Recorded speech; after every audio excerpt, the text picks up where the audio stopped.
So yun na mga ka-BBM, ha? Pag-usapan natin etong si Congressman Libiste na sinasabing bagong tuta, ha? Bagong attack dog ng mga Duterte ni BP Sara. Eto kasing congressman na to, kahit bagito ang ingay-ingay, talagang gutom na gutom sa media, talagang halos lahat siya yung balita ngayon dahil nang sobra na ito sa pagpapapansin sa mga tao.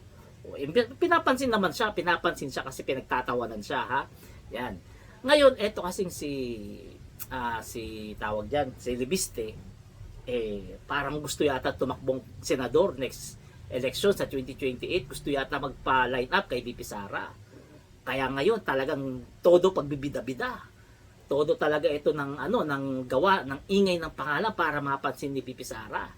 Ngayon, meron siya mga dokumento kasi na hawak na ipinagyayabang niya na galing daw sa DPWH at binigay daw sa kanya mismo ni Yusek Cabral.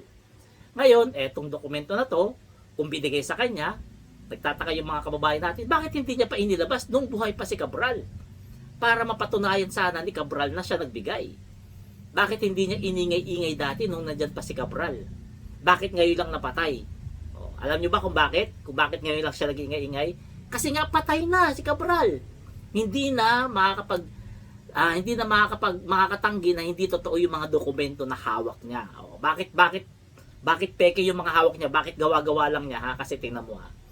Unang banggit niyang pangalan, Terry Ridon. May insertion daw, Terry Ridon. Si Terry Ridon, congressman ba nung panahon na yon? Hindi, di ba? Kaya pahiya siya Libiste dyan, bigla siyang kambyo. Ay, hindi pala si Terry Ridon. Hindi si Terry Ridon.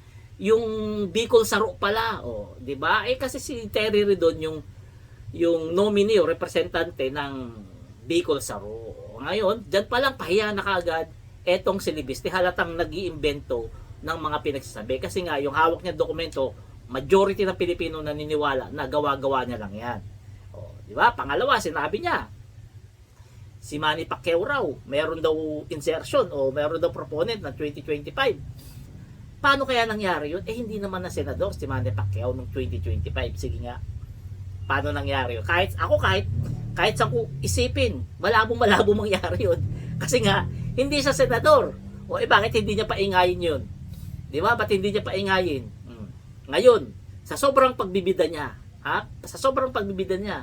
pati nanay niya nalagay sa alanganin dahil ang pagkakasabi niya, kasama raw yung nanay niya sa insertion, kung hindi ako nagkakamali, 1 billion. Kung hindi ako nagkakamali, 1 billion yung na uugnay sa nanay niya. Bakit hindi niya imbestigahan yung nanay niya? Unahin niya imbestigahan. Di ba? Bakit hindi niya alamin kung kumita ba yung nanay niya sa 1 billion na yun? Bakit hindi niya alamin kung yung pinapakain ba sa kanya ng nanay niya galing sa nakaw? Siya na mismo nagsabi. Di ba? Nanay niya, sabit din, may insertion. Sabi nga niya, lahat ng politiko, maliban kay BP Sara, walang insertion. Pero yung nanay niya, meron. Dapat unahin niya yung nanay niya para maniwala ang taong bayan. Di ba? Ang problema kasi rito kay Libiste, banat kasi ng banat, kyaw-kyaw ng kyaw-kyaw, ingay ng ingay, tapos hindi naman tayong patunayan. Ang gusto niya patunayan ni Vince Dizon na totoo yung mga papel niya. Kasi Vince Dizon na nga mismo nagsasabi, wala pa siyang inu-authenticate na anumang papeles kahit sinong may hawak. So, ibig sabihin yan, yung hawak ni Libiste ay peke, kaya hindi niya kayang patunayan. Kaya ang gusto ni Libiste, si Vince Dizon maglabas at patunayan ni Vince Dizon na totoo yung mga hawak niya. Kasi nga, yung hawak niya, hindi rin tutugma doon sa mismong dokumento na totoo na galing sa DPWH. Hihintayin niya yung sasabihin ni Vince Dizon, kung ano yung sabihin niya, sasabihin na lang niya, ganyan din, ganyan yung hawak ko, di ba? Ganyan ang palusot niya ni Libiste. Syempre, alam mo naman, di ba, sa kagustuhan maging senador, lahat ng kapulpulan, lahat ng katangahan, gagawin. Maging senador lang, mapag-usapan lamang.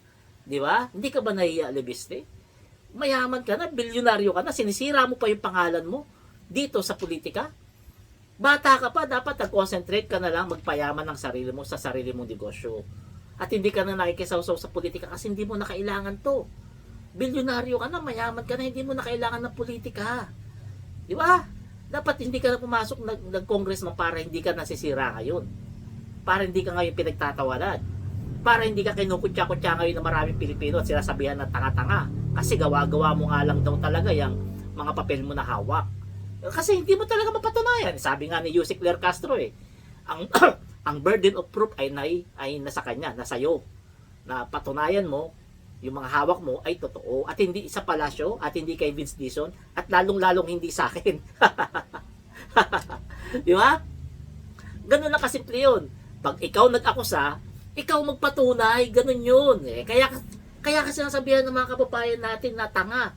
Ha? Isipin mo, bilyonaryo ka, tingin sa'yo ng kababayan natin, tanga. Kasi nga, ikaw nag-akusa, gusto mo yung inakusahan mo, yung magpatunay sa inaakusa mo kung totoo. Tanga lang po gumagawa niya, congressman. Tanga lang, mahina lang mag-isip gumagawa niyan. Ako hindi ako naniniwalang tanga ka kasi hindi ka magiging bilyonaryo kung tanga ka. Siguro mahina ka lang mag-isip at sumablay ka sa pagpasok mo sa politika. Yan ang nakikita ko. Hindi ko nakikita ang tanga ka. Sumablay ka lang ng desisyon mo sa buhay at pumasok ka pa sa politika. Diyan ka nagkamali talaga sa buhay mo. Kaya ka nasisira ngayon sa Pilipino. Imbis na hangaan ka di ba? Pinakabatang bilyonaryo sa Pilipinas. Imbis na hangaan ka. Imbis na palakpakan ka, kinukutya ka ngayon, pinagtatawanan ka. Talikuran, diuduraan ka ng lihim ng mga kababayan mo. Diba, congressman, sayang dapat di ka na pumasok sa politika para hindi ka ngayon nasisira. Hindi ka ngayon pinagtatawanan. Ano pa bang hahanapin mo dyan sa politika?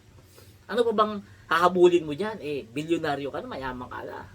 Diba? Kaya ngayon, hanggat hindi mo napapatunayan yung mga papeles mo na yan na totoo, authenticate, pagtatawanan ka patuloy ng taong bayan. Kasi nga, di ba? Kasi nga, puro ka porba, puro ka dakdak, puro ka mapreskon, puro ka drama, wala naman luha. Di ba? Para kaawaan ng mga Pilipino. Kapag ikaw nag-akusa, Leandro Libiste, pag ikaw nag-akusa, ikaw magpatunay na totoo yung inaakusa mo. Kasi yung style mo kahit sa barangay hindi tatanggapin. Di ba? Pangtanga lang hindi ko sasabing tanga ka. Pangtanga lang yung ganyang galawan, pangtanga. Ikaw nag-akusa, gusto mo yung inakusa mo, yung magpapatunay. Tanga yung gumagawa niyan, congressman. Di ba? Ako hindi ako naniniwalang tanga ka, inuulit ko kasi mayaman ka, bilyonaryo ka. Pero yung ginagawa mo yan, galawan ng tanga yan. Di ba? Kasi ganito tayo magsalita dahil alam na alam ko, hindi mo yan kayang patunayan. Hindi mo yan kayang patunayan. Kasi nga, bakit? Dahil ngayon mo lang nilabas nung kailan patay na si Cabral. Di ba? Kung talagang ayaw mo ng korupsyon, dapat dati mo pa nilabas yan. Nung buhay pa si Cabral, para maipit na kung sinong dapat maipit. Makasuwat kung sinong dapat makasuwat. Kasi andyan si Cabral, magtitistigo Kung binigay niya talaga sa'yo yan. O ay ano nangyari. Diba? Baka naman kasi ninakaw mo talaga, gaya ng sinabi ni Vince Dizon. Baka naman ninakaw mo yan doon sa computer ng staff ni Jose Cabral. Pinasukan mo ng flash drive mo para mapunta sa'yo. Pag nanakaw yun, congressman, ba't hindi ka nagsalita tungkol doon? Sa sinabi ni Secretary Vince Dizon na kinuha mo sa pilitan yung files na yan. Ibig sabihin, congressman, magnanakaw ka pala. Kapag hindi mo napatunayan na binigay sa'yo yan, ibig sabihin talaga niya, magnanakaw ka. Kasi isa lang sa inyo ni Secretary Vince Dizon ang nagsasabi ng totoo. Si Secretary Vince Dizon, kaya-kaya niyang patunayan na ninakaw mo yung files na yan sa computer ng staff ni Cabral. Pero ikaw, ang gusto mo magpatunay, si Vince Dizon sa mga hawak mong dokumento. Diyan ka mag-isip, congressman. Kaya kung sa'yo, huwag ka na tumakbo sa susunod. Huwag ka na magpolitika. Mag-concentrate ka na sa buhay mo. Mag-asawa ka na, magpamilya ka na, bata ka pa, huwag mo na sirain buhay mo sa politika. Wala ka mawapala dyan. Masisira lang buhay mo dyan. Sasabihin, yung mga kayamanan mo, yung pera mo, galing sa nakaw yan kasi nga politiko ka. Ganun ka agad dyan. Mahina ka pa mag-isip. Kaya huwag ka na talaga magpolitika kasi mapapahamak ka. Dahil mahina ka mag-isip, ang gusto mo lang lagi, papreskon na may drama-drama na wala namang luha. Yan lang ang gusto mo kasi nga, bata ka pa, hindi ka pa matured. Kaya ka pinagtatawanan ngayon ng mga kababayan natin. Hindi mo na-anticipate yan. Diba? Kala mo kasi porket magaling sa negosyo, magaling na sa politika, hindi ganun yun. Hindi ganun yun kasi kung magaling ka, hindi ka ngayon pinagtatawanan ng mga kababayan natin. Diba? Congressman, inulit ko bata ka pa, huwag ka na magpolitika, mag-concentrate ka na lang sa negosyo mo para mas yumaman ka pa ng yumaman at hindi galing dyan sa pamumulitika. Dahil kapag kahit gano'n kayaman, pag politiko ka, hindi bibilib sa iyo ang tao. Tandaan mo yan.